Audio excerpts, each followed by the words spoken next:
今中昼伫国道3号上北关庙田寮路段，有一台游览车并车并落去山脚，这警消出动器材，把这车壳撬歹，把司机救出来，送病院了后，油罐救无回来。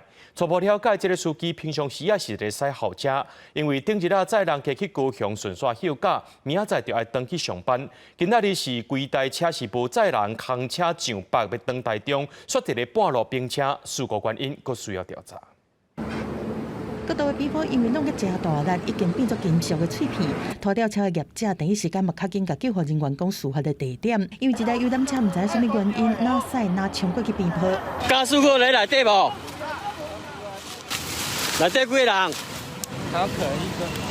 现场伫国道3号往北的路段364.9公里处，救护人员到的时阵，车是已经并伫边坡遐，车顶无其他的乘客，干那细层的驾驶受困伫车内，人救出来了后，发现伊无喘气、无心跳，紧急送病院嘛是死亡。现场只有一位司机，然后司机我们救出的时候已知欧卡，由我们的国人脚踏车后送新化分院急救。游览大客车不明原因冲出路外，翻覆于边坡。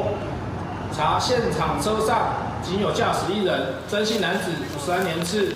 警方讲游览车并车的原因，该调查厘清。后壁嘛透过大型的吊车，甲游览车吊离开，而且排除状况。